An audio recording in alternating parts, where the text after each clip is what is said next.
ఇక్కడ ఈ జకారం ఎందులో ఉంది, ఏ వర్గములో ఉంది? ఆ వర్గములో ఉన్నటువంటి పంచమ వర్ణము. సో మరి జకారం ఎక్కడుందండి? చవర్గ పంచమం. చవర్గం. అవునా? చవర్గములో పంచమ వర్ణం ఏమొస్తుంది? ఈ య. ఈయ. మ్మ్. సో ఇది వచ్చేసి అంజి అయింది ఇప్పుడు. అవునా? సో ఈ జా చా ఉన్నప్పుడు njా njా njా అలా పలకాలి, అనునాసికం లాగా పలకాలి. ఓకే, njా ముక్కుతో పాటు పలకాలి. అనునాసికం అంటే ఏంటి మరి? ముఖనాసిక వచనోను నాసికః. వచనోను నాసికవ. వా కాదు, అంతే. బాలేదా? వచనోను నాసికః. నాసికః. నాసికా. ఎందుకు? నాసిక నాసిక. అనేది స్త్రీలింగ శబ్దం కాబట్టి నాసికా. వచనోను నాసికా. నాసిక. అన్నాసికో. ముఖనాసిక. అన్నాసిక ముఖన. వచనోను ముఖనాసిక. నాసిక. ఒక్క నిమిషం ఆగండి. ముఖనాసిక నాసిక వచనోను వచనోను నాసిక. నాసిక. అంతే. అంటే వచనం. ముఖము నుంచి తర్వాత ముఖం అంటే నోటి నుండి, తర్వాత నాసిక నుంచి వచ్చేటువంటిదే ఏమన్నారు? అనునాసిక. అనునాసికము. ఓకే, అనుసరిస్తుంది. దేన్ని అనుసరిస్తుంది? నోటిని అనుసరిస్తుంది ముక్కు. అర్థమైందా? ముక్కులో నుంచి వర్ణము నోటి దాని నుంచి కూడా అనుసరిస్తుంది అనమాట, అందుకని అలా. సో ఇప్పుడు అంజి వచ్చిందండి. అంజి గ ఏష. అంజిగ ఏష. ఇదేంటి ఇప్పుడు ఇదంతా కూడా? దానికి అర్థం ఏంటి ఇప్పుడు అంజిగ ఏషకి? లెక్క పెట్టడం. ఆ ఇష్టపడుతున్నాడు, ఇష్టపడటం, లెక్క పెట్టడానికి ఇష్టపడటం. అది అంజిగ. అంజిగ ఈష. యకారం రావాలి. సో ఇప్పుడు ఏంటి? లెక్క పెట్టడానికి ఇష్టపడటం. మరి అది ఎవరు చేస్తున్నారు? తెలియదు. అవునా? ఇష్టపడటం అంతే. లెక్క పెట్టడానికి ఇష్టపడటం. సో మరి గుర్తు పెట్టడానికి ఇష్టపడటం. అవునా? సో మరి ఇప్పుడు దీనికి కుట్టడానికి ఇష్టపడటం, కుట్టడానికి ఇష్టపడటం. ఇంకేం చెప్పుకున్నాము అర్థాలు? బడిలోకి తీసుకువెళ్ళడానికి ఒడి ఇష్టపడటం. ఒడి ఒడిలోకి ఓడి. ఓ సారీ సార్, ఓడి. ఒడిలోకి తీసుకువెళ్ళడానికి ఇష్టపడుతున్నాడు. అంటే ఏంటి? మన చేతిలోకి తీసుకోండి. చిన్న పాపల్ని తీసుకుంటాం కదా, సో అది ఇష్టపడడం అన్నమాట. అయితే ఇప్పుడు ఏం కావాలి? సో పాపలంటే పాపలే కాదు, ఏదన్నా తీసుకోవచ్చు ఒడిలోకి. అవునా? ఓడి బియ్యం కూడా ఒడిలోకే కట్టుకుంటాం. అవునా? సో అంజిగ ఏష ఇంత ఉందండి. సో ఇప్పుడు ఇది పదము కాదు. ఏం అంతములో ఉంది ఇక్కడ? సన్న అంతములో ఉంది. ఏమంతములో ఉంది? సన్న అంతంలో. సో సనాద్యంత ఏమైపోయింది దానికి? ధాతవః. ధాతువు అని పేరు వచ్చింది. అవునా? సన్న ఆదిగా ఉన్న ప్రత్యయాలు ఏ దానితోనైతే కలుస్తాయో, ఏ శబ్దముతో అయితే కలుస్తాయో ఆ శబ్దం ఏమవుతుంది? ధాతు సంజ్ఞ వస్తుంది, అంటే ధాతువు అవుతుంది. మరి ఇప్పుడు ధాతువు అయ్యింది, లేదా ప్రాతిపదికానికి కూడా ఈ ప్రత్యయం కలిస్తే అది ధాతువే అయిపోతుంది. అందుకే దాన్ని ఏమన్నాం? నామధాతువు అన్నాం. అవునా? సో నామానికి కలిసింది. ప్రాతిపదికం ఏంటి మరి? నామము, సర్వనామము, విశేషణము చెప్పుకున్నామా? కాబట్టి అది ఈ సనాది ప్రత్యయాలు దానితో కలిస్తే అది నామధాతువు అయ్యింది. అర్థమైనా? సో ఇప్పుడు ధాతువుతో కలిసింది కాబట్టి మళ్ళీ ఇది ఒక కొత్త ధాతువు వేరే అర్థంతో వచ్చింది. అయితే మరి ఒక ధాతువు పదంగా కావాలి. ఎందుకు పదంగా కావాలి? ఎందుకంటే ఎప్పుడైనా మనము ఏదన్నా వాడాలి అంటే జస్ట్ అలా చెప్పేస్తే ఎవరికి ఏం అర్థం కాదు, మన భావన ఏంటో అర్థం కాదు కదా. సో ఆ భావనను వ్యక్తపరచాలి అంటే మనం ఒక పదంగా తయారు చేసుకోవాలి. ఆ పదాల సమూహమే ఒక వాక్యం, వాక్యాల సమూహమే ఒక పారాగ్రాఫ్. ఓకే, సో అది అంటే మనకి ఇది కావాలి, పదం కావాలి ఫస్ట్ ఆఫ్ ఆల్. సో ఒక అక్షరం నుంచి పదం తయారు చేసుకున్నాము. అవునా? తర్వాత ఏమైంది? ఈ పదం చేయలేదు, ఇంకా ఓ సంజ్ఞ తయారు చేసుకున్నాం. అవునా? ఒక సంజ్ఞ అంటే ఏంటి? ఒక శబ్దం, ఎలాంటి శబ్దమో వేరియేషన్ తయారు చేసుకున్నాం ఇక్కడ మనం. అవునా? తర్వాత ఏమైంది? ఇక్కడ పదం కావాలంటే తిప్పు ఏమన్నాం? సుప్పు తింగంతం పదం. మరి సుప్పు అంటే ఏంటి అసలు? సుప్ అంటే ఏంటి? నామవాచకం. ప్రత్యాహారం. ప్రత్యాహారం. ఏంటిది? ఒక సుప్రత్యాహారం. ప్రత్యాహారం. దాన్ని ఎలా చెప్పాలి? సుప్ అంటారా? సుప్ అంటారా? సుప్ కాదు. సుప్ అంటే ఏంటి? సప్తమి ఏకవచన ప్రత్యయం సుప్ అంటే. దీన్ని ఎలా చెప్పాలి? సూప్. సూప్. కరెక్ట్ ప్రొనౌన్సియేషన్ లేకపోతే ఎక్కడ వెళ్తాం మనము? సప్తమిలోకి వెళ్ళిపోతాం. సప్తమికి వెళ్తాం. సో ఇంకా నేనే చెప్పేదేంటి విషయం ఇక్కడ? ప్రత్యాహారం. అంటే 21 ప్రత్యయాల గురించి నేను చెప్తే మీరు సప్తమిలో ఉంటున్నారు. ఇప్పుడు నేనేం చెప్తా? సప్తమి ఏకవచనంలో మేము ఉంటాం. అదనమాట. అందుకే మనం ఏమనాలి? సూప్. ఏమనాలి? సూప్. ఉత్తమం. అదమ్మా, పర్ఫెక్ట్. సో అదే. అయితే సూప్లో మనకేం కావాలి? సూప్లో మనకేం కావాలి? కావాలి. ఏం కావాలి? అంటే ఈ ప్రథమా విభక్తి ఏకవచన ప్రత్యయం కావాలి నాకు, అవునా? సో దాన్ని ఇక్కడ ఏం చేస్తాము? అది ఎక్కడ దొరుకుతుంది మరి? జ్ఞా ప్రాతిపదికాత్ అనే అధికారంలో ఈ సుఔజస్సులు దొరుకుతాయి. 21 ప్రత్యయాలు ఎక్కడుంటాయి? ప్రాతిపదికాత్. సో మరి ఆ జ్ఞా ప్రాతిపదికాత్ ఏమంటుంది? అది గి లేదా ఆప్ అంటే గ్యంతము గాని ఆవంతం గాని లేదా ప్రాతిపదికాంతం గాని. సో దాంట్లో మనకేముంటాయి? ఉన్నప్పుడు సుప్రత్యయాలు ఉంటాయి. మరి ఇప్పుడు మనకి ఏముంది ఇక్కడ?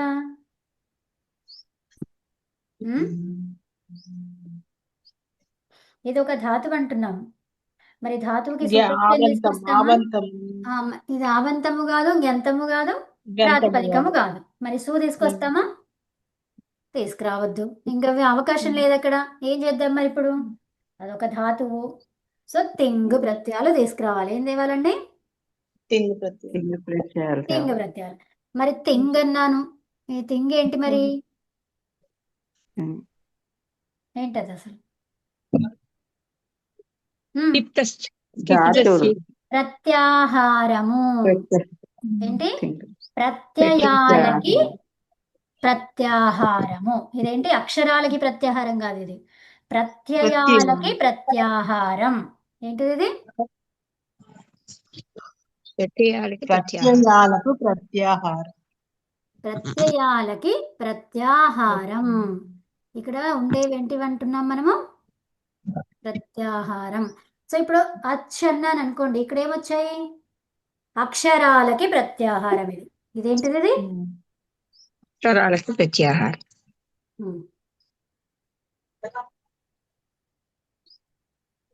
ఓకే. అచ్ అనేది అక్షరాలకి ప్రత్యాహారము. తింగ్ అనేది, సుప్ అనేది ఎవన్నింటివి? ప్రత్యయాలకి ప్రత్యాహారాలు. అర్థమవుతుందా? ఓకే. సో మరి ఆ ప్రత్యయాలు ఏమున్నాయి? 21 ప్రత్యయాలు ఉన్నాయి. మరి 21 కావద్దు, మనకి ఒకటే కావాలి. ఎన్నున్నాయి ఇందులో? 18. అవునా? ఈ తింగులు ఎన్నున్నాయి? 18. సో తిప్పు తీసుకున్నామండి. ప్రథమ పురుష ఏకవచన ప్రత్యయం. అవునా? ఇది వివక్ష. వివక్ష అంటే ఏంటి? వ్యక్తి యొక్క అభిప్రాయం. ఓకే. సో వివక్ష అంటే ఏంటి? వక్త యొక్క అభిప్రాయం. సో వక్త యొక్క అభిప్రాయం ఇక్కడ. అంజిగ ఈష. అయితే ఇప్పుడు ఏమైంది మనకి? ఇది సార్వధాతుకం. ఏమన్నాం ఇక్కడ? సార్వధాతుకం. ఎందుకు సార్వధాతుకమైంది అది? సో ఏమన్నాము? షిత్ తింగ్. తింగ్ షిత్ సార్వధాతుకం. అవునా? సో ఇప్పుడు మనకి తింగ్ ఉన్నది కాబట్టి సార్వధాతుకం. మరి అన్నిటికీ తింగులుంటాయి, అన్నిటికీ సార్వధాతుకం అనేస్తామా? ఏ లకారాలకంటాము? లట్, లోటు, లంగు, విధిలింగు. అంటే దానితో పాటు ఇక్కడ మనము ఇప్పుడు ఏంటి? లృట్ లకారం చేస్తున్నాం. అక్కడ షప్పు తీసుకొచ్చామా? లేదు. ఎందుకు తెలియదు మరి? అది సార్వధాతుకమే అయితే ఎందుకు రాలేదు అక్కడ? తింగ్ ప్రత్యయమే సార్వధాతుకమే కదా, మరి ఎందుకు రాలేదు? ఎందుకంటే దానికి అడిషన్ ఇంకా ప్రత్యయం ఉంది. అది అర్థమైందా? స్యా అనేది ఉంది కాబట్టి షప్పుని తీసుకురాలేదు మనం అక్కడ. అర్థమైందా? అది ఆర్ధధాతుకం. ఇప్పుడు మనకి షప్పు రావాలంటే ఎవరు ఉండాలి? సార్వధాతుకం ఉంటేనే షప్పు వస్తుంది. మరి అక్కడ షప్పు రాలేదు అంటే ఏంటది? ఆర్ధధాతుకం. అర్థమైందా? సో ఇప్పుడు ఇది సార్వధాతుకం. మరి ఆ సార్వధాతుక లకారాలు ఏంటివి? విధిలింగ్. ఏంటి? ఈ 4. విధిలింగ్ ఈ 4 ఏమేమవి? లట్ లోట్ లట్టు లంగ్ లోటు లంగు విధిలింగ్. విధిలింగ్ సో ఈ 4 లకారాలే సార్వధాతుకాలు. సో ఇప్పుడు మనం ఏం చేస్తున్నాం అసలు? లడాది తింగు ప్రత్యయం మన దగ్గర ఉంది. ఏంటి ఇప్పుడు? లడాది తింగు లడాది తింగు ప్రత్యయం. లోడాది తింగు ప్రత్యయం ఉందా? లేదు. లంగాది లేదు. తింగు ప్రత్యయం ఉందా? లేదు. లేదు లేదు విధిలింగాది తింగు ప్రత్యయం ఉందా? లేదు. లేదు లేదు ఇప్పుడు ఏముంది మనకు? లడాది. లడాది లడాది తింగు ప్రత్యయం. సో ఈ లడాది తింగు ప్రత్యయంలో మనకి ఎవరు? ఇది సార్వధాతుకం. లడాది కాబట్టి ఏమైంది? అది సార్వధాతుకం. సర్వధాతుకం. సో కర్తరి చేస్తున్నావా? మరి లకారాలు 3 రకాలు. అవునా? లకారాలలో ఏమున్నాయి? 3 రకాలుగా చేసుకుంటాం మనం ఆ ప్రయోగాలు. అవునా? సో ఇప్పుడు మనం ఏం చేస్తున్నాము? డైరెక్ట్ చెప్తున్నామా, ఇండైరెక్ట్ చెప్తున్నామా ఆ విషయాన్ని? డైరెక్ట్ చెప్తున్నా. డైరెక్ట్ చెప్తున్నాం. డైరెక్ట్ ఏంటిది? కర్తరి. కర్తరి దానికి షెప్పు రావాలంటే ఏమేం కావాలి? కర్తరి కావాలి, తర్వాత సార్వధాతుకం కావాలి. ఈ 2 కావాలి. అప్పుడే ఈ షెప్ వస్తుంది. అర్థమైందా? రెండింటిలో ఏ ఒక్కటి లేకపోయినా అది రాదు. అర్థమైందా? సో అంటే ఇప్పుడు తింగ్ ప్రత్యయం ఏమన్నమాట? కర్తరి సార్వధాతుక ప్రత్యయం. ఏమనాలి అక్కడ? లడాదేశ లడాదేశ కర్తరి సార్వధాతుక ప్రత్యయం. సో ఇప్పుడు లడాదేశం అని చెప్పుకోవడం ఎందుకు అంటే అక్కడ ఆ తింగ్ ప్రత్యయం తి అలాగే ఉంది, దాంట్లో మార్పు లేదు. లోట్ అంటే ఏమైపోయింది? అక్కడ తూ వచ్చింది. సో అప్పుడు ఏమనాలి? లోడాదేశ సార్వధాతుక కర్తరి తింగ్ ప్రత్యయం. అర్థమవుతుందా? సో ఇప్పుడు మనకి షెప్ వచ్చింది. అది రావాలి అంటే ఈ 2 ఉండాలి, సాటిస్ఫై అయినాయి. అవునా? సో షెప్ వచ్చింది. వచ్చేసి అక్కడ ఏమైంది? షెప్ ద్వారా షిత్ పిత్ అనేసరికి ఏమైంది? గుణం ప్రాప్తించింది. గుణం సో మరి గుణం ప్రాప్తించింది. ప్రాప్తించాలి అంటే ఇక్కడ ఏముండాలి? అంగములో ఎలా ఉండాలి? ఇక్కు ఇక్కు వర్ణాలు వర్ణాలు. ఉండాలి. మరి ఇక్కు వర్ణాలు ఎక్కడెక్కడ ఉండాలి? అంతములో, అంగంలో అయినా ఉపధాలో. ఉండాలి, ఉపదాలోనైనా ఉండాలి. సో అంతములో ఏముంది? ఇక్కు వర్ణాలు లేవు. ఏముందో చెప్పండి. అకారం ఉంది. ఆకారం ఉంది. తర్వాత ఉపధాలో షకారం. షకారం ఉంది. ఈ 2 కూడా మనకి సంబంధించిన ఇక్కు వర్ణాలు కావు. సో కాబట్టి గుణం గురించి మర్చిపోవాలి. అవునా? సో ఇప్పుడు గుణం అవసరం లేదు అక్కడ కదా. మరి ఏం అవసరం ఇప్పుడు? ఇప్పుడు అకారం వస్తుంది కాబట్టి అపోగునే వస్తుంది. సో ఇక్కడ అకారం వచ్చింది అంటే ఏంటి? అచ్చులు. ఇక్కడ అచ్చు ఉందంటే దానికి రైట్ కి లెఫ్ట్ కి ఏమున్నాయి చూసుకోవాలి. ఓకే, రైట్ కి లెఫ్ట్ కి ఏమున్నాయి చూసుకుంటే రైట్ సైడ్ ఏముంది? తకారం ఉంది. ఇక్కడ సంధి జరగదు.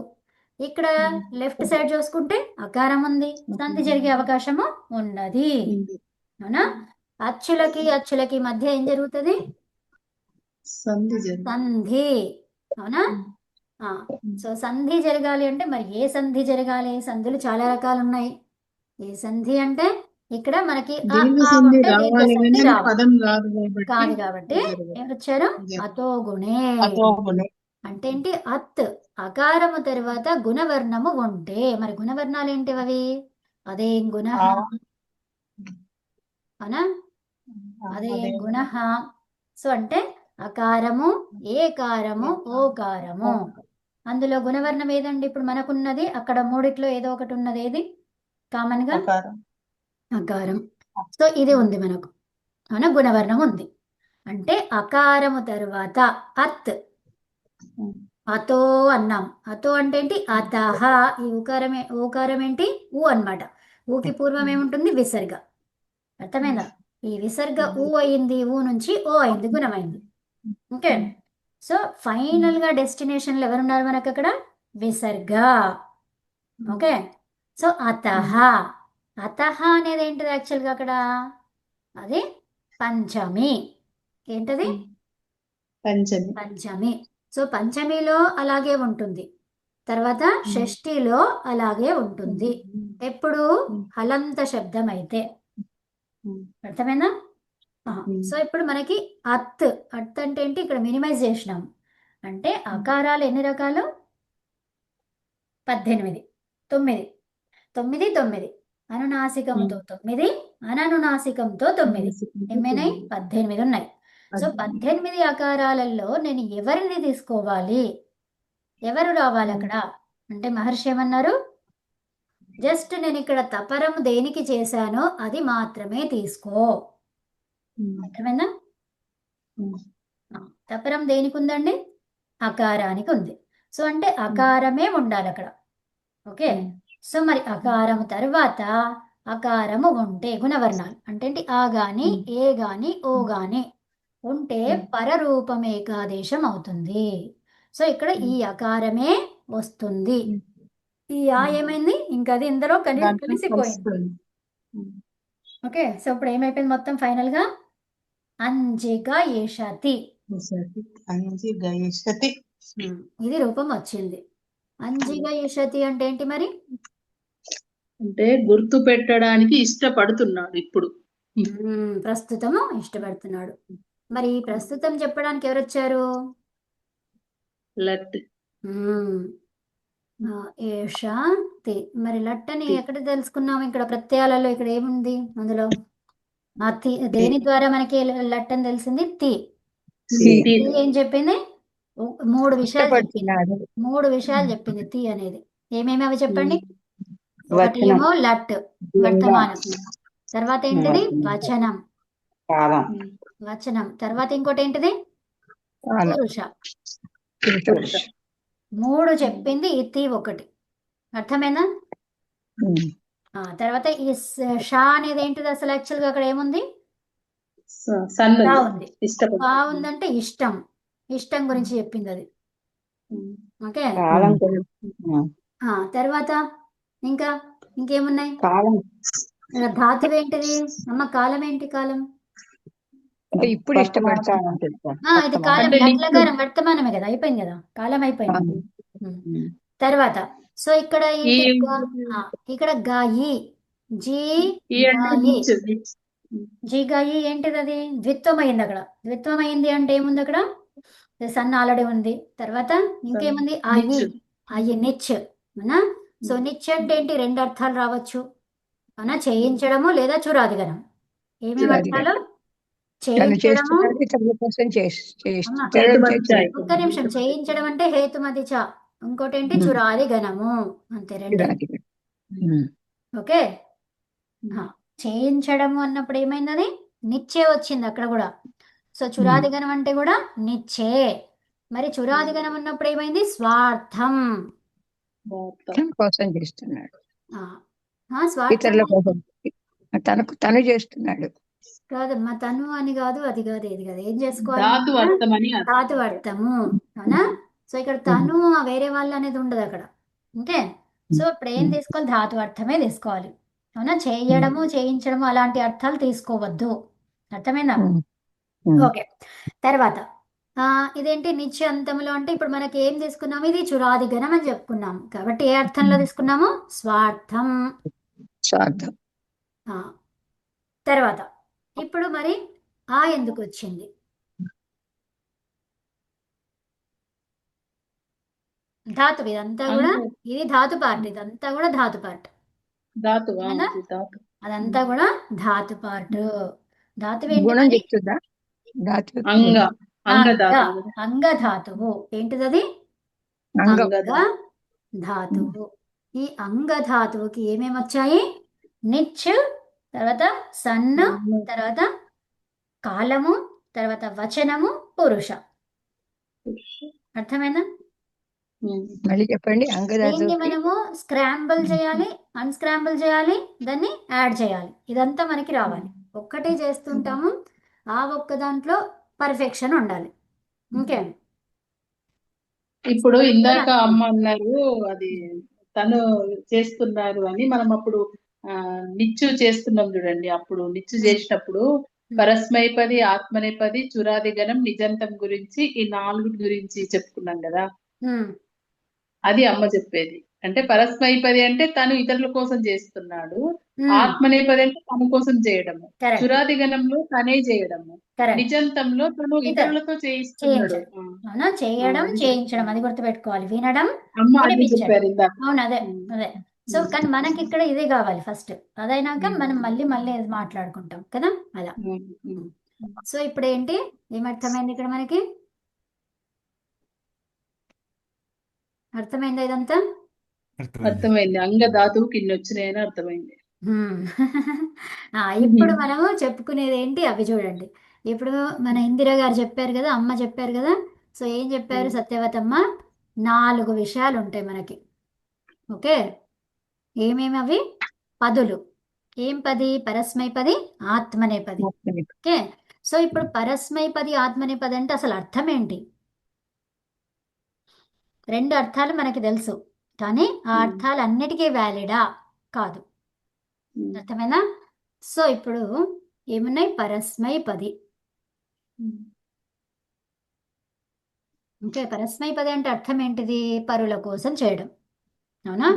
అంటే క్రియ యొక్క ఫలితము పరులకు చేరడం. అవునా? మరి ఆత్మనే ఆత్మకు చెందడం. ఏ ఆత్మకి? ఏ క్రియ చేసే వ్యక్తి ఎవరున్నారో తనకే చెందడం.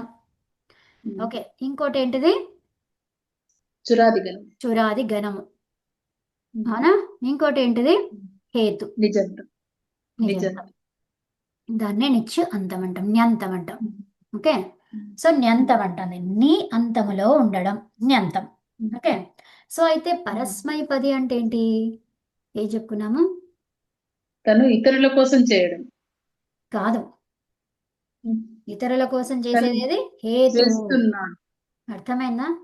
సో ఫలితము ఎవరికి చెందుతుంది? ఇతరులకు చెందుతుంది. అవునా? సో అంటే ఏంటి? తను ఇతరుల కోసము చేస్తున్నాడు, తనే చేస్తున్నాడు ఇక్కడ. అవునా? సో తనే చేస్తున్నాడు. కానీ పఠతి అనే ధాతువు ఉంది. పఠతి అనే ధాతువు ఉంది. ఇదేం ధాతువు? ఇది పరస్మైపదినా ఆత్మనేపదినా? పరస్మై. సో ఇప్పుడు ఇందిర గారు చదువుకుంటున్నారు. ఎవరి కోసం చదువుతున్నారు? తన కోసమా లేకపోతే ఇతరులకు చెప్పడానికి కోసమా? ఇతరులకు చెప్పడానికి. మీకోసం మీరు చదవట్లేదా?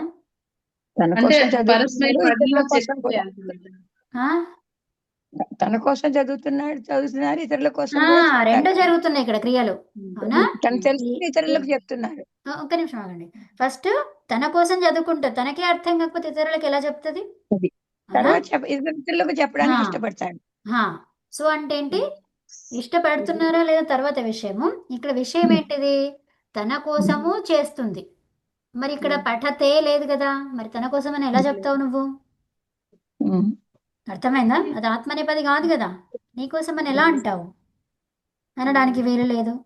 హసతి, వినండి, హసతి నవ్వుతున్నాను నేను, మరి హసతే అనట్లేదే. అది నా కోసం నేనే నవ్వుకుంటున్నా, నాకు జోక్ వచ్చింది నేను నవ్వుకుంటున్నా. మరి హసతే అనట్లేదు ఎందుకు? అంటే ఏమర్థమైంది మీకు? ఇక్కడ ఏ రూపము ఉన్నా 2 అర్థాలు తీసుకోవాలి. అర్థమైందా? ఈ వందే ఉంది. ఈ వందే ఏంటిది? అహం వందే. నేను నా కోసం దేవుణ్ణి మొక్కుకుంటా, దేవుణ్ణి నా కోసం నేను మొక్కుకుంటా, పరుల కోసం కూడా మొక్కుతా. అర్థమైందా? అంటే ఏంటి? నా కోసం నేను మొక్కినా అంటే మరి వందే అన్నావు, సరే, మరి పరుల కోసం చేస్తే వంది అనాలా? లేదు కదా. సో మరి ఏమైంది అంటే అది చేయవా? నువ్వు చేయవా? ఇక్కడ చేస్తాము.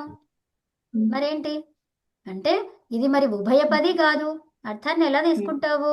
2 అర్థాలు గమనించాలి. అది సందర్భాన్ని బట్టి. అర్థమవుతుందా? వాక్య సందర్భము, సిచ్యువేషన్ మనకి తెలిస్తే నువ్వెవరి కోసం చేస్తున్నావో అర్థమవుతుంది. అంటే ప్రతి ఒక్కరూ కూడా ఆమె కోసమే చేసుకుంటుంది అనే నిర్ణయానికి మనము రావద్దు. అర్థమైందా? అక్కడ గెస్ చేయాలి, గెస్ అంతే. నిర్ణయం నీది లేదు ఇక్కడ. అర్థమైందా? ఎందుకు? మనకు ఆ సిచ్యువేషన్ ఏంటో తెలియనప్పుడు ఏం చేయాలి? నిర్ణయానికి అస్సలే రావద్దు కదా. సో మనం ఇక్కడ గెస్ చేయాలి అంతే. పాసిబిలిటీస్ ఇన్నున్నాయి, అందులో ఏదైనా కావచ్చు అనుకోవాలి. అర్థమైందా? సో ఇప్పుడు మన క్లాస్కి ఎవరైనా ఒకరు రాలేదు, సో అప్పుడు మనం ఏమేమనుకోవచ్చు? పాసిబిలిటీస్ అన్నీ అనుకోవాలి, అంతే తప్పితే డిసైడ్ అయిపోవద్దు కదా. సో డిసైడ్ అయిపోతే అది తప్పు అయిపోతుంది. సో వాళ్ళు చెప్తేనే మనకి డిసిషన్ ఏంటో తెలుస్తుంది. అవునా? భగిని అయితే ఇప్పుడు ఇక్కడ ఇతరుల కోసం క్రియా ఫలితం ఇతరులకు చెందడం పరస్మైపది అనేది రాంగే అవుతుంది అప్పుడు. ఆ అయితే రాంగ్ అయిపోతుంది. మరి ఎలా చేద్దాము అంటే ఏమన్నారు? రూపము ఇలా కనిపిస్తుంది. ఏమన్నారు? రూపము పరస్మైపది రూపం ఇలా ఉంటుంది. ఆత్మనేపది రూపం ఇలా ఉంటుంది. ఇప్పుడు మీ దగ్గర దాని వినండి అసలైన వినండి రూపం అమ్మా వినండి ఇంకా వినండి. ఇప్పుడు నేను ఇంకో ధాతువు ఇస్తున్నాను చూడండి. పచ్చధాతు ఏమిచ్చాను? వచ్చు. పచ్చధాతు. సో ఈ పచ్చధాతువుకి పచతి పచతే. పచతే రెండు ఉంటాయి ఉభయపది. అయితే ఇప్పుడు నేను ఏం చేస్తున్నాను? పచతే అన్నాను. ఇప్పుడు మీరు ఆన్సర్ ఏమిస్తారు? సందర్భం కోసం ఎదురు చూస్తారా? ఆన్సర్ ఇచ్చేస్తారా? అవి రెండు ఉన్నాయి కదా, ఏం చేస్తారు? పచితే ఇతరులకు ఆ ఇతరుల కొరకు వండుచున్నది అని అనడానికి లేదు అక్కడ. కాదు, పచతే అన్నాను. ఇప్పుడు పచధాతువు ఆత్మనేపదిలో ఉభయపది. తన కోసం ఆత్మనేపదిలో తన ఉంది. కోసం ఇప్పుడు సందర్భం కోసం మీరు ఎదురు చూడరు, డైరెక్ట్ ఇన్ఫర్మేషన్ ఇచ్చేస్తారు. అర్థమైందా?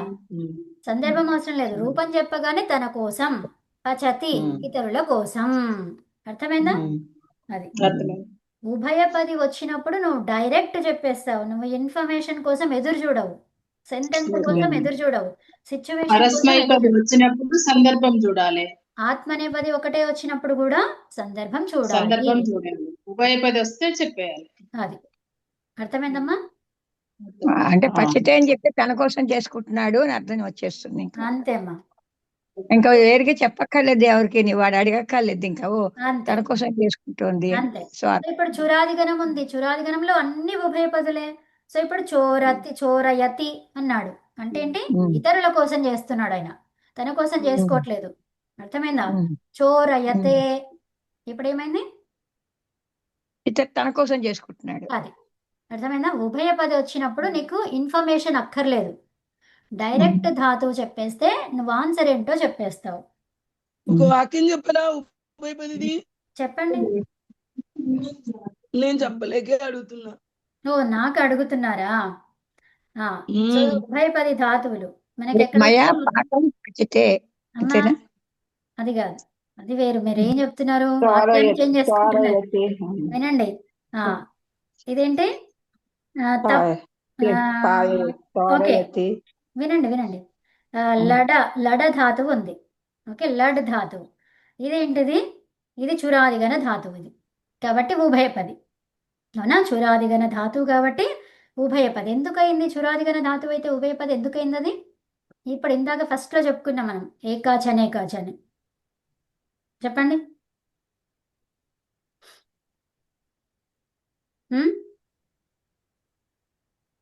వచ్చా ఎవరికైనా? ఏమడిగారు? ఇప్పుడు చురాదిగణ ధాతువు ఉభయపదిలో ఎందుకైనాయి? ఎందుకంటే అందులో అనేకాచ ఉంటది. అవునా? ఇప్పుడు లడ్ ధాతువు ఉంది, సో దానికి నిచ్చె వస్తుంది. నిచ్చె వచ్చి ఏం చేసింది? లడి చేసింది. ఇప్పుడు లడిలో ఎన్ని ఉన్నాయి అచ్చులు? రెండు ఉన్నాయి. కుద్ అనేది ఏమైపోయింది? కుది. స్పుండ్ స్పుండ్ ఏమైంది? స్పుడి. అవునా? స్పుండి. అలా అనమాట. మిది, లండ్ లడి, లండి, ఓలండ్ ఓలండి. సో అలా అనమాట. అర్థమవుతుందా? ఓలండి అంటే ఏంటిది? వాంతి చేసుకోవడం, త్రోప్ చేయడం. ఎవరికైనా వికారాలు ఉన్నప్పుడు మనకి ఏదో ఒకటి అవుతుంటది కదా, ఈ ఓలండి ధాతువుని గుర్తుపెట్టుకోండి. సో అదనమాట. అంటే ఇది కొంచెం గమ్మత్తుగా ఉంది, కొత్త పదం నేర్చుకుంటుంది మీకు. ఓకే, ఓలండి. సో ఓలండి అనేది నిజంతం. అర్థమవుతుందా? నిజంతం అంటే ఏంటి? ఇక్కడ చురాదిగణము. చేయుచున్నాడు. ఓలండ్ అనేది ధాతువు. అదే ధాతువు చురాదిగణ ధాతువు. ఎప్పుడైతే నువ్వు చురాదిగణం తీసుకుంటావో దాంట్లో అనేకాచ వచ్చేస్తుంది. అనేకాచ్కి ఉదాత్తమా అనుదాత్తమా ఇవన్నీ ఏమి చూసుకుంటామా? అనుదాత్తము ఏకాచ చూసుకుంటామా? చూసుకోము. కాకపోతే అది ఉదాత్తం ఇంకా. ఓకే, అనుదాత్తము చూసుకోము, ఏకాచి లేదు. అర్థమైందా? అనేకాచి ఉంది అంటే డైరెక్ట్గా మనకేమర్థమైపోయింది? ఉభయపది. ఉభయపది కావాలంటే అదేంటి? ఉదాత్తము. ఉభయపది ఉదాత్తం, రెండు గుర్తుపెట్టుకోండి అంతే. సో ఉభయపది ఎప్పుడైతే వచ్చిందో మనం ఆల్రెడీ ధాతువుని తీసుకొని ఆన్సర్ ఇచ్చేయచ్చు. ఓకే, ఇంకా దానికి సందర్భం కోసం ఎదురు చూడాల్సిన పని ఉండదు. ఎప్పుడైతే ధాతువు అనేది ఒకటే ఉంటుందో, ఐదర్ పరస్మైపది ఆర్ ఆత్మనేపది ఉంటుందో సందర్భం కావాలి. అక్కడ మనము గెస్సులే ఉంటాయి కానీ నిర్ణయం ఉండదు. అర్థమేనా? అదండి. సరే, శాంతి మేడం పాఠం. ఆ, మేడం సమయ అభవత్. అవును, చెప్పండి శాంతి పాఠం. పదికి వాక్యం చెప్పరా? వాక్యం ఏముంది ఇప్పుడు? జల జల అంటే ఇప్పుడు నేను ఏమన్నాను? చెప్పినది వినడం అన్నమాట. పట్టించుకోవడం అంటే చెప్పిన విషయాన్ని ఒబే చేయడం. ఒబే చేయడం అంటే ఏంటిది? పాలించడం దాన్ని, అవునా? సో ఇప్పుడు లడధాతువు ఉంది. ఈ లడధాతువుకి ఆ, మీరు మీరు కాదు. సో ఒక పేరు, ఏదైనా ఒక పేరు తీసుకోండి. లత చెప్పిన మాటల్ని వింటుంది. ఓకే, లత ఆ, నియమాలను పాటిస్తుంది. ఓకే, లత నియమాలను పాటిస్తుంది. చెప్పండి ఇప్పుడు. సో లడ ధాతువు ఇది, చురాదిగనం.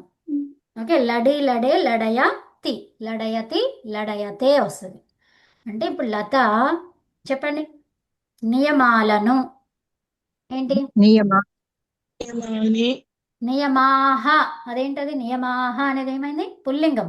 సో పుల్లింగం, కాబట్టి పుల్లింగం. నియమాన్. ఓకే, లత పాలయతి. నియమాన్ లడాయతి. లడయతి ఏమన్నాను? లడయతి. పాలయతి ఎందుకు? నేను లడదాతి ఇచ్చాను కదా. అవునవును, లడయతి. లత లడయతి నియమం పాటిస్తుంది. ఇప్పుడు లడయతి ఏమర్థమైంది? మీకు ఏమర్థమైందమ్మా? నియమాలను పాటిస్తుంది. నిత్యప్రత్యయం. ఒకటే వచ్చింది అందులో. ఒక్క నిమిషం అందరు ఆగండి, వినండి మంచిగా. సో లత నియమాలను పాటిస్తున్నది. ఇప్పుడు ఇది ఉభయపది అని చెప్పుకున్నాము. సో ఇప్పుడు నేను చెప్పాను లడయతి అన్నాను. లత నియమాన్ లడయతి. సో ఇప్పుడు దానికి అర్థం ఏంటి? పాలిస్తుంది లడయతి పాలింప చేస్తుంది అని రెండు రకాలు ఆ విషయాల్లో రావచ్చు. నేను చెప్పనే లేదు అసలు. మీరు చేయిస్తుంది అది అవసరం లేదు. వీటి వినండి, మంచి వినండి. ఈ ధాతువు ఏంటిది? చురాదిగన ధాతువు. అవును, అర్థమేనా? తను చేస్తుంది అంతే. అదంతా కాదమ్మా, వినండి, మంచి వినండి. మీరు ఎందుకు వింటలేరు? మంచి వినండి. అదేంటి ఏమన్నాను? లత నియమాన్ లడయతి. ఏమన్నాను? లడయతి. లడయతి. లడయతి కూడా వస్తుంది. ఉభయపది ఉంది కానీ నేను ఇప్పుడు నా దగ్గర ఏముందమ్మా? లడయతి ఉంది. సో చెప్పండి ఇప్పుడు ఏం చెప్తారు? లడ్ ఏమైంది? అత ఉపధాయాహ ద్వారా లాడయతి అయింది. అది లడ్డు కదా, లాడయతి. సో ఇప్పుడు చెప్పండి.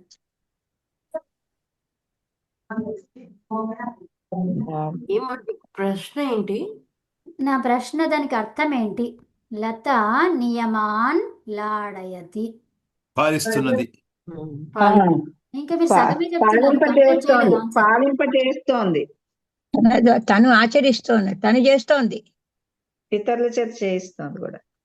ఇతరుల చేత అని ఎక్కడ వచ్చింది? ఇక్కడ తను చేస్తోంది. లాడైతే నిత్యప్రత్యయం. లాడయతి ఇది ఏం చెప్పాను నేను? ఏం గణం అని చెప్పానమ్మా? మీరు చురాది గణం అని చెప్పారు. చురాది గణం ఏంటిది చురాదిగణం అసలు? ఉంది. అంటే ఏంటి? నిత్యం కదా. తను చేస్తోంది. ఇక్కడ ఏముంది? ఇక్కడ చూడండి, చురాది గణము నిత్యం ఏముంది అక్కడ? స్వార్థం. స్వార్థి. తన కోసరం. అంటే ఏంటి స్వార్థం? అంటే ఏంటిది? ఆ స్వార్థం అంటే తన కోసం కాదు. ఇక్కడ ధర్మం నేను ఏమన్నాను? ధాతువు యొక్క పాలించడం. ధాతువర్థం అని చెప్పాను. స్వార్థం అంటే ఏంటి? ధాత్వర్ధనం. పాలించడం. సో మరి పాలించడంలో ఏముంది? తీ ఉందా, తే ఉందా? టీ ఉంది. మరి ఏంటది? ఉంది. పరస్మైపది. పరస్మైపది అంటే ఏంటి? లట్ లకారం. అయితే ఏంటి? ఏం చెప్తారు? వర్తం అయ్యో, ఉభయపది. ఒక నిమిషం ఇతర- వినండి. ఇతరుల కోసం క్రియాఫలితం ఇతరులకి చెందుతుంది. ఉభయపది ఎప్పుడైతే అయ్యిందో, సో క్రియాఫలము రూపాన్ని చూసే చెప్పేస్తాం, అవునా? అంటే ఏంటి? లత నియమాలను పాటిస్తుంది ఇతరుల కోసం. ఏం చెప్పాలి ఇక్కడ అర్థము? ఇతరుల కోసం. ఓకే. ఇతరుల కోసం నియమాలు పాటిస్తుంది. సో లత నియమాన్ లాడయతే. ఇప్పుడు ఏమైంది? తన కోసం. ఆత్మనేపది తను పాటిస్తుంది. తను పాటిస్తుంది. క్రియా ఫలితం తనకి చెందింది. తనకి తనే పాటిస్తుందమ్మా, రెండు చేసేది తనే. మీరేం చెప్తున్నారు? మంచిగా చెప్తలేరు కరెక్ట్గా. ఒక్కటి విషయం మంచి గుర్తుపెట్టుకోండి, ఏంటది? తనే చేస్తుంది రెండు పనులు. అర్థమైందా? లాడయతి అంటే కూడా తనే చేస్తుంది. లత అని అంటున్నాం కదా, లతనే చేస్తుంది కదా. ఇక్కడ టీ చేస్తుంది. అన్నప్పుడేమో ఇతరుల కోసం ఆ అన్నట్టు, తే అన్నప్పుడు తన కోసం అన్నట్టు. అది అంతే ఇది తనే చేస్తుంది, చేయిస్తుంది ఒకటి కాదు. లతే ఏమంటున్నారు మీరు? లతే చేస్తోంది. ఆ అర్థమైంది. లతే తనే క్రియాఫలం చేస్తుంది. ఇతరుల కోసం నియమాలు పాటిస్తోంది. ఒకటి లతే ఇంకోటేమో తన ఇతరుల కోసం. కోసం నియమాలు పాటిస్తోంది. ఒకటి ఇతరుల కోసం. ఒకటేమో తన కోసం, ఇంకోటేమో ఇతరుల కోసం. ఇతరుల ఇతరుల కోసం కోసం. ఏమొచ్చింది? తి వచ్చింది. తన కోసం ఏమైంది? తే వచ్చింది. అర్థమైందా? అర్థమైంది. అదే ఉభయపది వచ్చినప్పుడే డైరెక్ట్ ఆన్సర్ మనకి దొరికిపోతుంది అక్కడ. తనే చేస్తుంది. ఇప్పుడు తను చేయిస్తుంది అన్నాను అనుకోండి, హేతుమతిచ పట్టిస్తాను నేను. వినండి వినండి ఒకసారి. హేతుమతిచ తీసుకొస్తాను నేను. నిత్య ప్రత్యయమే ఉంటది కానీ అక్కడ మారిపోయింది అర్థం. హేతుమతిచ, అర్థమైందా? హేతుమతిచ అంటే ఏంటి? తను చేయిస్తుంది. ఎవరి కోసం? ఇక్కడ తే వచ్చింది, తన కోసం చేయిస్తుంది. అర్థమైందా? తన కోసము ఇతరులతోని నియమాలను పాటించేలాగా చేస్తుంది. ఇప్పుడు తి ఉంది.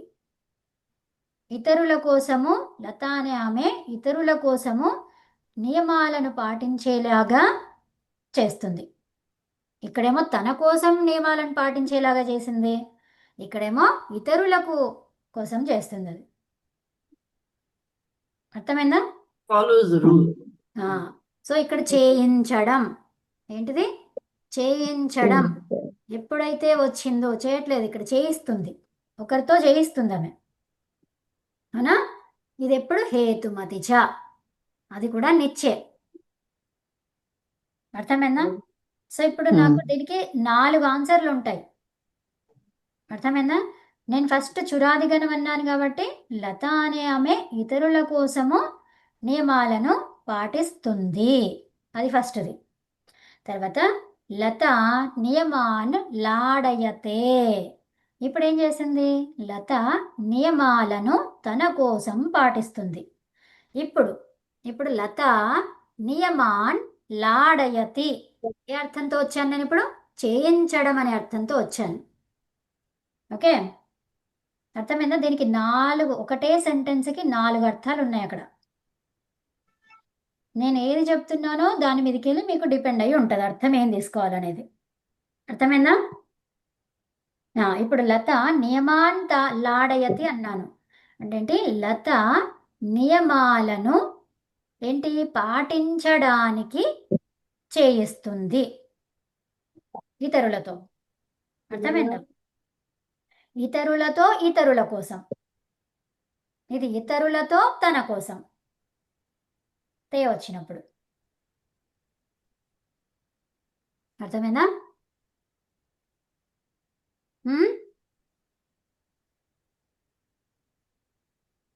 లేరా?